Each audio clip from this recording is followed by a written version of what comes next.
And here's your host, RJ Young.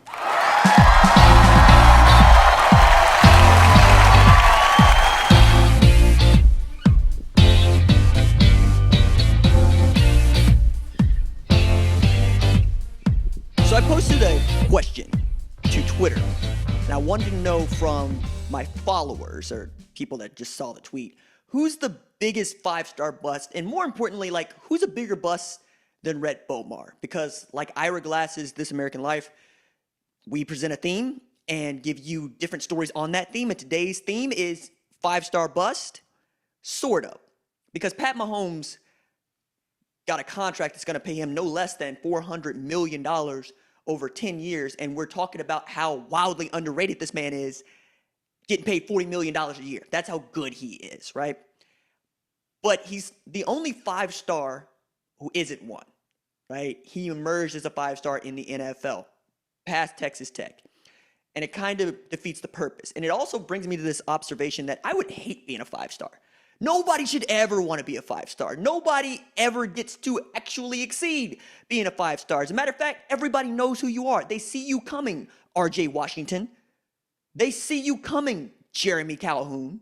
They see you coming, Ryan Perrilloux. They see you coming, Mitch Mustaine. There's nowhere for you to go. You've hit the ceiling. If anything, you want to be like Pat Mahomes, who was a three-star recruit and was really good in high school and just didn't get the looks. He's a multi-sport star whose father was a Major League Baseball player from whom he gets his name.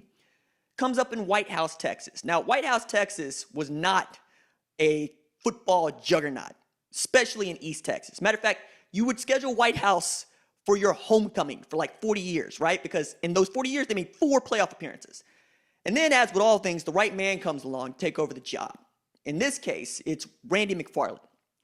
Randy McFarland leaves Dangerfield, where he had 6 playoff teams and was a state finalist, to take the job at Whitehouse in 2004. And more than that, knowing what he had there and knowing what he was bringing with him in an assistant in Reno Moore, who cut his teeth in Dallas, and as an assistant at powerhouse South Lake Carroll, he dodged his wishbone, right? Dodged it, ducked it, put it in there, went to Todd Dodge, and said, teach me to run spread. And in teaching to run spread, a defensive-minded coach, not unlike Bob Stoops, creates a winner. In the next 7 seasons, Whitehouse has 3 10-win seasons and makes the playoffs in 5 out of 7 years and produces high-quality kiddos. Brady Attaway, Hunter Taylor, both go to Stephen F. Austin. And at the time, his prize recruit, his prize pupil, his prize player, it's not Pat Mahomes. It's a dude that's just 2 years ahead of him. It's Trey Mctwier. Trey Mctwier was the number 2 ranked player in Texas and one of the best wide receivers in the country. And after doing a little bit at Hargreaves, he gets up to Oklahoma. And by the time Pat Mahomes is a senior, he's watching the 2013 season and he's tweeting things like, yo, Stoops, put Mctwier in if you want to win. That's how good Trey Mctwier was going to be. That 2012-2013 season was supposed to be his. He announced himself at the spring game. He was going to be what CeeDee Lamb is today. It's not how it went. Same thing with Rhett Bulmar, coming out of Grand Prairie, Texas.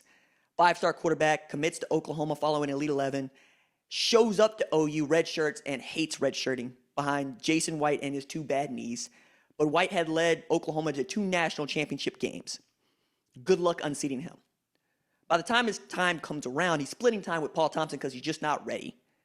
Passes for just over 2,000 yards in that 2005 season, 10 TDs, 10 interceptions, a real Jameis Winston kind of storyline there, and washes out after finds out, hey, look, they're actually not going to let you get paid for work that you didn't do at Big Red Imports. Lies to Bob about it, and then gets kicked off the team, finishes out his college career at Sam Houston State, ultimately gets drafted in the 5th round by the Giants, does a stint with the Vikings, and washes out at the Canadian Football League with the Montreal Alouettes, which was a precursor to what happens to Johnny Manziel's football career.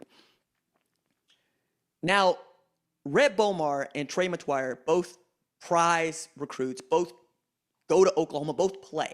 It's real difficult to say that they're bust because they made it to school and they did actually play. They just did not live up to that 5-star billing. The thing about Mahomes that you have to love is he played with some really good players, especially that senior year. Dylan Cantrell was catching passes from him. That was a great wide receiver for Texas Tech. Goes for 4,619 yards through the air, 50 touchdown passes, 948 yards rushing, with another 15 rushing touchdowns as a senior. He's one of the best players in the country. Still just a 3-star recruit according to Rivals and 247. Shows up to Texas Tech, and now we have this way of talking about him that says, hey, he was throwing interceptions and chucking it all over the yard because he didn't play defense. Well, one, he didn't have to do a whole lot of that. He just did a whole lot of that at Whitehouse because they gave up like 44 a game. So he wasn't new to a defense that was non-existent. Be that as it may, Andy Reid decides, hey, we're going to trade up to go get this guy. He sits behind Alex Smith, gets the starting job, 2018, 2019 Pro Bowler, 2018 MVP, Super Bowl champion last year. Now Patrick Mahomes is being celebrated because his 10-year contract is going to count against the cap. It's going to be whatever a percentage of the cap is, which means that he's going to make about $27 million next year. And the floor for how much he can make over the next 10 years is $427 million in change. That's from Adam Schefter. But that's how thin the margins are. You can be on the same team, in the same program as Trey Mctwier, as Pat Mahomes. You can be one of the greats coming out of Texas, like Rhett Bulmar to Oklahoma, and be celebrated as what Baker Mayfield turned out to be was what Rhett Bulmar was supposed to be. But there is a big difference between being a Heisman contender and a used car lot salesman. Just as the Brits would teach us, there's a big difference between a wide receiver and a wanker.